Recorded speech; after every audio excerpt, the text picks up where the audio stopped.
આજે તાપી જિલ્લાના વ્યારા ખાતે અને કપુરા ગામની અંદર આદિવાસી યુવક મંડળ દ્વારા વિસ્તારના જે 1875 ની અંદર એમનો જન્મ થયો અને એમણે જે લડત કરી આદિવાસીઓ માટે, આ દેશના આદિવાસીઓને હક અધિકાર અપાવવા માટે એમને 25 વર્ષની ઉંમરની અંદર એમનો ભોગ લેવામાં આવ્યો છે.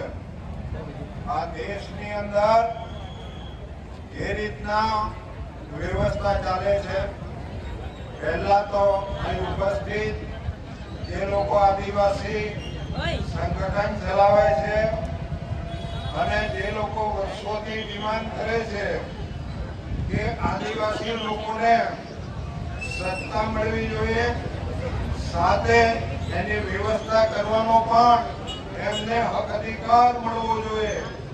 આજ દિન સુધી આ લોકો આપણને હક આપતા નથી. એવી જે સંસ્થાઓ અત્યારે જે અહીં ઉપસ્થિત છે એમનો પણ ખૂબ ખૂબ આભાર માનું છું એટલા માટે કે બિરસા દાદાની જે વાત હતી એ વાતને આપણે આખા દેશમાં ફેલાવીને આદિવાસી સત્તામાં આવે, એનું રાજ થાય, આ દેશ આપણો છે, એ જે મુવમેન્ટ હતી એને આગળ ધપાવવા માટે આપ સૌ ઉપસ્થિત છો ત્યારે હું તમને પણ ધન્યવાદ આપવા માંગુ છું. આ સરકાર જેટલી બી સરકારો ભારતમાં બની એ લોકોએ આદિવાસીઓની અવગણના કરી છે એ તો ખોટું નથી. 1994 ની અંદર યુનોની અંદર જ્યારે ઘોષણા થઈ કે આદિવાસી લોકોને વિશ્વ આદિવાસી દિવસ ના દિવસે એમને હક અધિકાર, એમનું જીવન, એમનો દેશ મળવો જોઈએ એ જાતની ઘોષણા થઈ.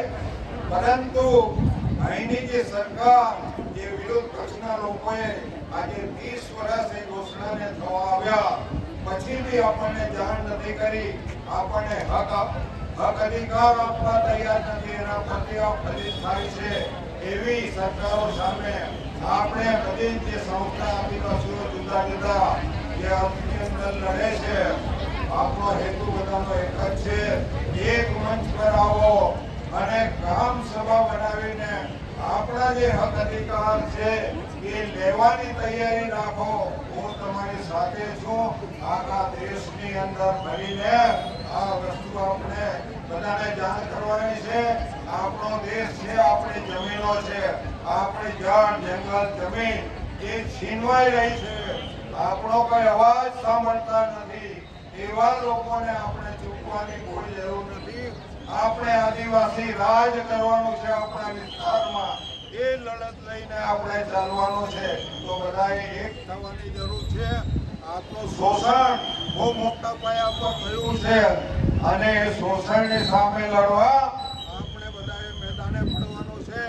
અને જ્યાં સુધી આપણે લડીએ નહીં ત્યાં સુધી આપણા હક અધિકાર આ લોકો આપવાના નથી.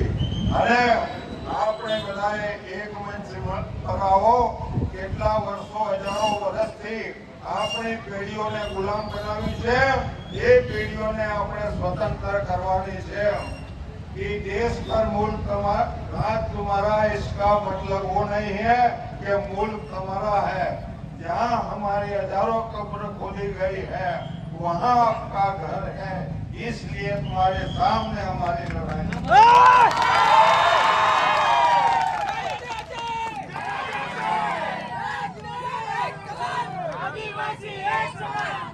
तो આપણું રાજ થાય એ બાબતમાં તમે બધા સહમત છો ઉપસ્થિત લોકો?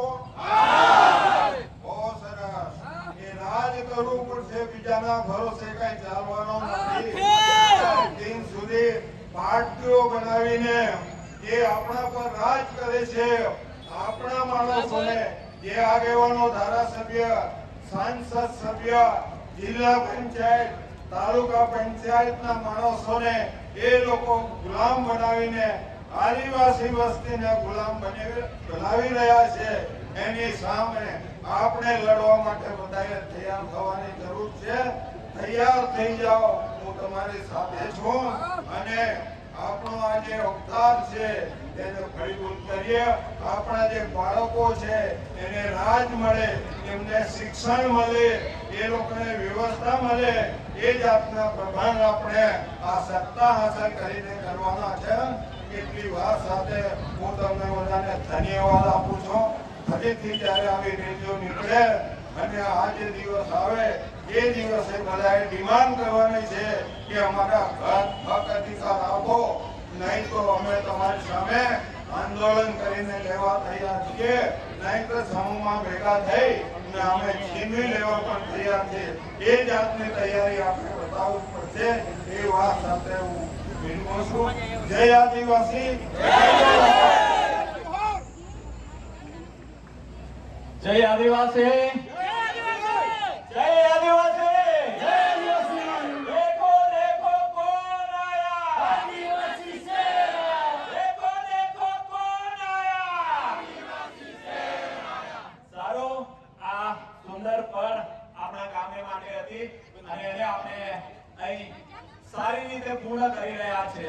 જ્યારે આપણા ગામના જે મહિલા મંડળ છે તેઓ ફૂલહાર કરવા જઈ રહ્યા છે. આપણે એમને ફૂલહાર કરાવીશું અને ત્યાર પછી આપણી વચ્ચે જે આગેવાનો છે, વડીલો છે, જેઓ ફૂલહાર કરવા માંગે છે, રીતા દાદાને આપણે વારાફરતી આવીને આપણે ફૂલહાર